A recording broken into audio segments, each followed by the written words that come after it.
Baru kali ini saya mendengar operasi menata usus yang menurut dokter seperti mewiru kain panjang. Jadi 3 tahun berturut-turut itu bisa 3 kali operasi. Jadi indung telur dua-duanya sudah tidak ada, kemudian angkat rahim. Nah ketika angkat rahim ini, dokter mengetahui ada usus saya yang lengket. Gitu. Kemudian diperbaiki ususnya. Jadi sekalian angkat rahim, sekalian diperbaiki ususnya. Bersamaan dengan pembedahan terakhir tahun 1995, selain harus rela menjalani menopause pada usia muda 35 tahun, usus saya mengalami masalah pelengketan. Jadi saat itu usus saya juga dibenahi, namun tak sampai dipotong. Usus yang lengket hanya ditempel di dinding perut. Nggak berapa lama usus ini bermasalah lagi, lengket lagi. Padahal sudah diusahakan oleh dokter itu dikasih apa sih ya, minyak gitu ya supaya tidak lengket lagi. Nah setelah dikasih minyak itu pun ya saya tidak menyalahkan dokter, tapi memang keadaan memang seperti itu, mungkin bawaan seperti itu ya, ada bawaan seperti itu sehingga lengket lagi. Nah saya harus buka lagi. Jadi operasi itu yang udah, ya perut saya udah pokoknya kalau dibuka udah jahitan, satu jahitan itu 3 kali buka.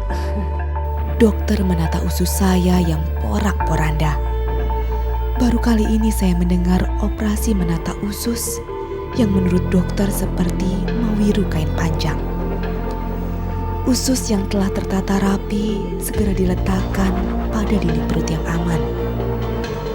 Jangan tanya kesakitan yang kuderita, karena dari bagian pusar hingga kemaluan disobek, dan dari bagian perut kiri hingga kanan dibedah. Perut saya sudah 5 kali dibuka, itu pun tidak termasuk yang appendix tahun 75 dulu. Itu sudah 6 kali buka. Dan ini sebetulnya harus potong. Di saat-saat seperti inilah saya menemukan makna kehidupan yang luhur. Bahwa hidup manusia hanyalah sementara. Saya menemukan hikmah mendalam tentang arti kehidupan. Betapa berharganya kesehatan dan pengertian keluarga. Untunglah suami mengerti kondisi saya dan menerima semua ini dengan lapang dada. Ya, jadi banyak orang memang yang memberikan tanda tanya pada saya, kenapa kamu bisa bertahan? Saya bilang nggak masalah. Jadi buat saya yang namanya pernikahan, ya hidup mati itu hanya sekali. Namun meski perut sudah berkali-kali dibedah, saya masih sering mengalami kram usus. Dokter menganjurkan usus saya dipotong, tapi saya belum bersedia. Udah medical orientednya kayaknya sudah meluntur, nggak 90% lagi gitu. Praktis sejak tahun 2000 sampai kini, saya beraktivitas dalam kondisi sakit. Segudang kesibukan masih saya lakoni.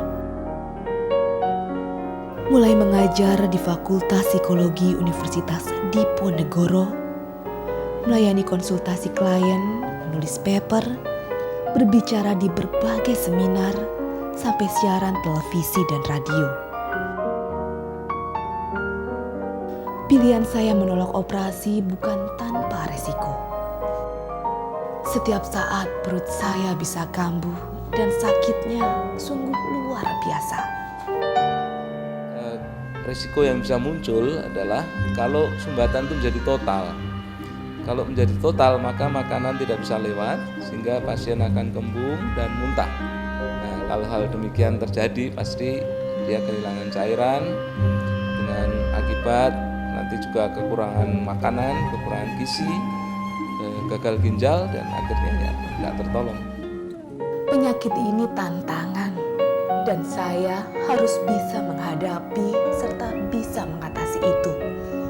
Sehingga apapun yang terjadi bisa saya ambil hikmahnya. Jika orang bisa mengambil itu, maka akan bisa lebih bijak dan dewasa. Tentu saja dibarengi dengan doa semampu saya. Yang penting menyebut nama Allah